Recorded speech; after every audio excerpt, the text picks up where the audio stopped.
सुप्रभात बच्चों, कैसे हो आप सब। मैं आशा करती हूँ आप सब बहुत ही अच्छे और स्वस्थ होंगे। तो बच्चों, आज की कक्षा में हम शुरू करने वाले हमारा अध्याय नंबर 14। इसका नाम है मुहावरे, ठीक है, यानी कि इडियम्स। तो बच्चों आइए शुरू करें। बच्चों से पिछली कक्षा में हमने जो जो पढ़ा था, क्या आप सभी ने उसका अच्छे से अभ्यास कर लिया, बताइए। मैं आशा करती हूँ आप सभी ने उसका बहुत अच्छे से अभ्यास कर लिया होगा, ठीक है ना। चलिए आइए अब हम शुरू करते हैं हमारे मुहावरे, ठीक है। तो चलिए बच्चों, सबसे पहले हम ये देखते हैं कि मुहावरे होते क्या हैं, ठीक है। देखिए, जो वाक्यांश अपने शाब्दिक अर्थ को छोड़कर विशेष अर्थ का बोध कराते हैं, मुहावरे कहलाता है। बच्चों समझ आया।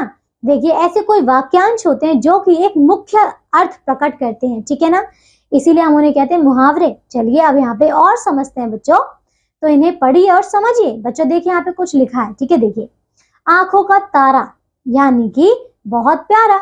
तो बच्चों यहाँ देखिए, यहाँ आंखों का तारा एक मुहावरा है, ठीक है, जिसका अर्थ है बहुत प्यारा। समझ आया बच्चों। अब इस मुहावरे का वाक्य प्रयोग देखिए। देखिए बच्चों, जैसे कि अतुल अपनी माँ की आंखों का तारा है। बच्चों समझ आया।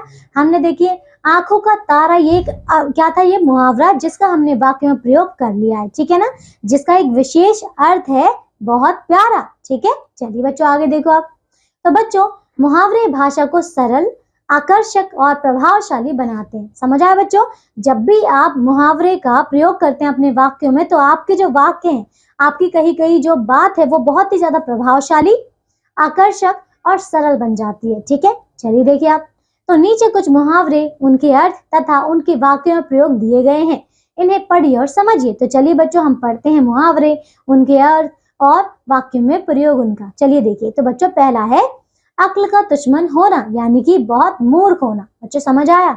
अक्ल का दुश्मन यानी कि मूर्ख। अब देखिए वाक्य प्रयोग। तुम तो अक्ल के दुश्मन हो जो समय का महत्व नहीं समझते, ठीक है। दूसरा, आंखों में धूल झोंकना यानी कि धोखा देना, ठीक है। चोर पुलिस की आंखों में धूल झोंक कर भाग गया, ठीक है। तीसरा देखिए, ईद का चांद होना यानी कि बच्चों बहुत कम दिखाई देना, ठीक है। देखिए, आजकल तुम कहाँ रहते हो, तुम तो ईद का चांद हो गए हो, ठीक है। चलिए चौथा देखिए, उल्लू बनाना यानी कि मूर्ख बनाना, ठीक है। देखिए, जादूगर हम लोगों को उल्लू बनाकर चला गया, ठीक है। अब देखिए पांचवा, कान पर जू ना रेंगना यानी कि कुछ असर ना होना, ठीक है। देखिए, शरारती बच्चों से कुछ भी कह लो परंतु उनके कान पर जू तक नहीं रेंगती, ठीक है। अगला देखिए बच्चों, काला अक्षर भैंस बराबर यानी कि अनपढ़। तो राजू अखबार नहीं पढ़ सकता, उसके लिए तो काला अक्षर भैंस बराबर है, ठीक है। अगला, खून पसीना एक करना यानी कि बहुत मेहनत करना। देखिए, मजदूर खून पसीना एक करके अपना गुजारा करते हैं, ठीक है। अगला, घोड़े बेचकर सोना, ठीक है। देखिए, गहरी नींद में सोना। देखिए, विधि, अब परीक्षा समीप है, तुम घोड़े बेचकर मत सो, ठीक है। नौवा देखिए आप, पानी पानी होना यानी कि लज्जित होना। देखिए, चोरी पकड़े जाने पर वह पानी पानी हो गया, ठीक है। 10वां, पेट में चूहे कूदना यानी कि बहुत भूख लगना, ठीक है। देखिए, मेरे पेट में चूहे कूद रहे हैं, सबसे पहले मैं खाना खाऊंगा, ठीक है।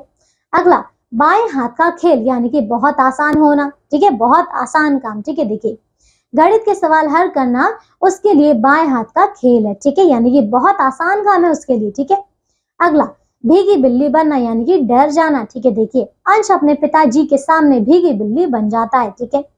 अब देखिए बच्चों, अगला, मुंह फुलाना यानी कि गुस्सा होना। देखिए, मनपसंद खिलौना ना मिलने पर पप्पू मुंह फुलाकर बैठ गया, ठीक है। अगला, रात दिन एक करना यानी कि बहुत मेहनत करना, ठीक है। देखिए, कक्षा में प्रथम आने के लिए दिशा रात दिन एक कर रही है, ठीक है। अगला, लोहा लेना यानी कि मुकाबला करना। देखिए, हमारी फुटबॉल टीम मैदान में डट कर लोहा लेगी, ठीक है। अगला, हवा से बातें करना यानी कि बहुत तेज भागना, ठीक है। देखिए, महाराणा प्रताप का घोड़ा चेतक हवा से बातें करता था, ठीक है। आगे बच्चों, श्री गणेश करना यानी कि काम शुरू करना। देखिए, आज शुभ दिन है, चलो काम का श्री गणेश आज से ही करते हैं, ठीक है। अगला, हाथ पैर मारना यानी कि बहुत कोशिश करना। देखिए, गीता ने बहुत हाथ पैर मारे परंतु परीक्षा में अच्छे अंक नहीं ला पाई, ठीक है। अगला बच्चों, हाथ बटाना यानी कि सहायता करना। अमर अपने पिता के साथ उनके काम में हाथ बटाता है, ठीक है बच्चों। चलिए, तो देखिए ये अध्याय हमारा पूरा हो चुका है। इसमें हमने मुहावरे जान लिया कि मुहावरे होते क्या हैं और हमने बहुत सारे मुहावरे पढ़ भी लिए हैं, ठीक है ना।